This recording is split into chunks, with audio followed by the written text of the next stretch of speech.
Magandang araw mga kaibigan. Pag-usapan natin ngayon ang bagong salita sa Malacanang, yung lalo na sa press briefing ng palasyo.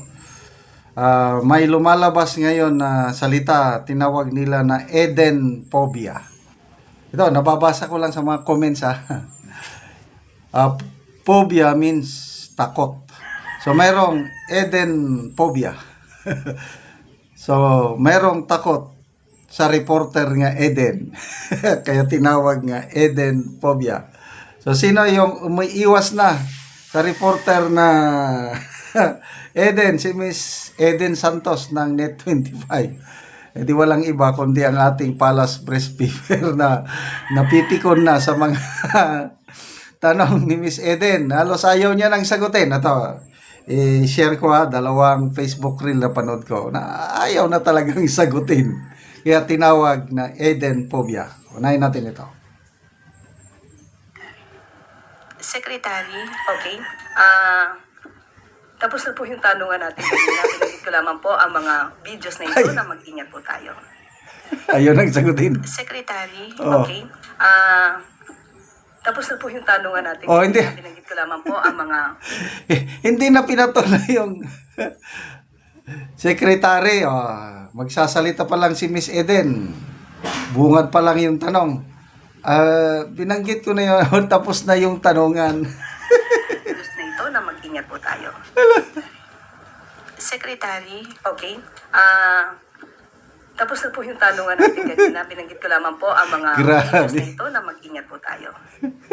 Okay. Magbasa Secretary, tayo sa mga comments. So, ito na. Tapos na po yung tanungan natin kanina. Binanggit ko lamang. Ito. Comments. Panchona Jeronimo. May Eden phobia na si auntie. Diyan ko nabasa yung Eden phobia.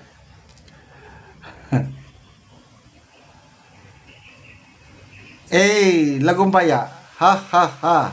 Si Miss Eden lang pala. Katapat mo Huwag ganon. Dapat pagbigyan mo pa din ang tanong niya na mahahalata kanyang tikon. Fred Taps. Si Ivan ng GMA, Ivan Mayrena ba ito? Ivan ng GMA parang takot magtanong. Leo Pausto. Bongbong, kawawa na ano kaya kung ipalit mo si Eden kay Claire? Pagpalitin. Joel Bergado. Nagkakapobya na si Manang Clara pag naririnig ang boses ni Ma'am Eden. Ay, nako. Makmak, parang di na makalunok ng laway niya pag nandyan si Miss Eden. Nodes Pamintuan. Bakit parang takot sumagot Auntie Claire? Nakahanap katapat lola nyo. Rain Luba. Hadlock siya ni Ma'am Eden Santos. Jang Hazan. Ayaw na niya kay Ate Eden. Ate Eden lang sa kalam. Okay. Punta tayo sa isa pang video na ayaw na talagang sagutin. Kaya, ito. Tungkol ito sa binansagan ni Claire Castro si BP Sara na nagpapakalat ng fake news. Yun bang binanggit ni BP Sara na may police report sa LA, US na kung saan nasangkot si First Lady Lisa doon sa pagkamatay ni Mr. Paulo Tantoco. Ano daw, fake news daw si BP Sara. Ito.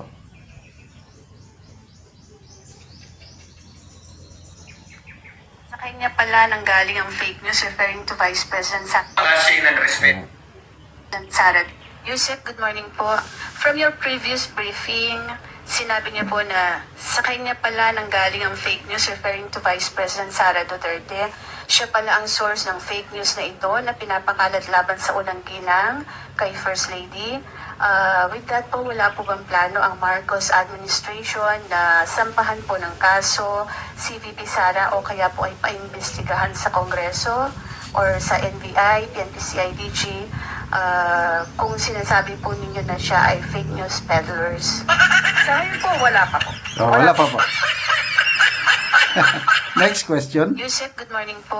Yeah, From ulitin your lang natin. previous briefing, sinabi niya po na sa kanya pala nanggaling ang fake news referring to Vice President Sara Duterte. Siya pala ang source ng fake news na ito na pinapakalat laban sa unang ginang kay First Lady.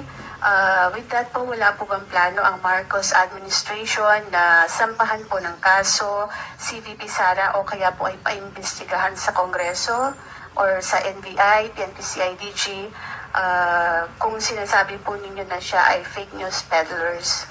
Sa ngayon po, wala pa po. Wala po. Wala po. Wala na. Next question, Yusek, please. good morning po. So, ganun na lang ang sagot ni Yusek Claire Castro ngayon sa mga I don't know how will I call yung mga tanong ni Miss Eden. May katuturuan naman. It makes sense. Kaya lang, grabe yung tapang ng reporter na ito. Kaya, ang daming bumibilib kay Miss Eden Santos. Isa na dyan si Derek Darrell Yap. May 3 days ago siguro, nabasa ko, open letter ni Derek Darrell Yap kay Eden Santos. Sabi niya, Miss Eden, ikaw lang nagpapasaya sa aming barkada. Pag napapanood ka namin, na nagtatanong ka na kay Yusek Claire Castro, sumasagot naman si Yusek, napapasaya mo kami. Pwede ba, ito, kahit alam kong simpleng tao ka lang, pwede ba bigyan kita ng gift certificate, something like that, para makabili ka naman ng bag na mamahalin. Para mas bagay sa'yo. Kung nagtatanong ka na, maipakita yung bag mo na with class. Mas maganda para sa'yo.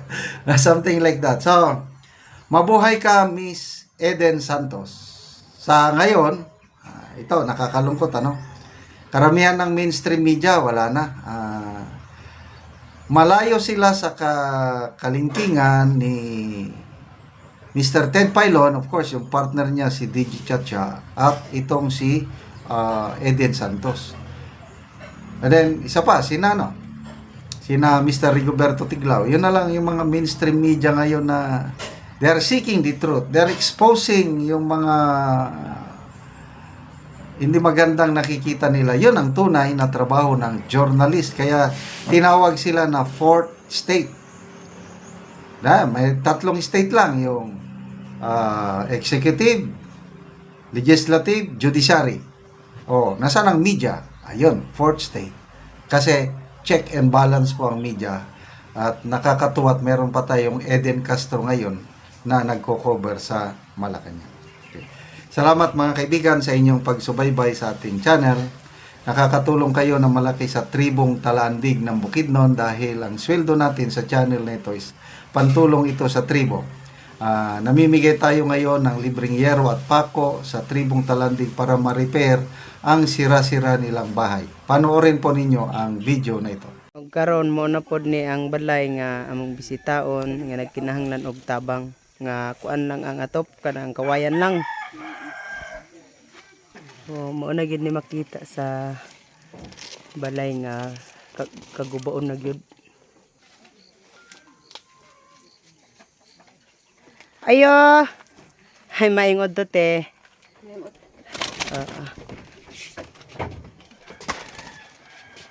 Atop ni ate nga kawayan nanliki na gyud.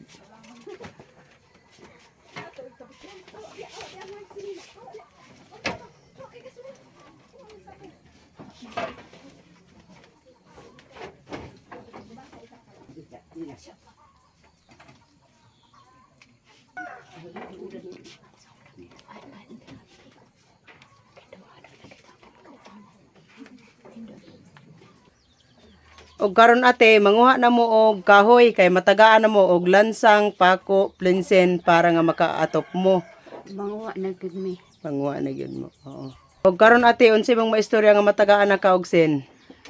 Salamat sa Ginoo ug sa nag-sponsor ani. Pila na di ay nati katuig imong balay? Napulo na. Napulo na. So kuan na gyud siya kaayo kanang buslot na gyud kay kawayan ra man gud. Salamat gyud ani sa nag-sponsor sa nagtabang. Nga makabalay na mo. Makabalay nami kay dili nami makatulog. Og kawayan ra gyud intaw ang among atok. Lagi. Kung wala ang tabang, magantos gid intawon mi sa kalisod ug sa ulan. So salamat kayo te. Salamat kayo. Salamat po sa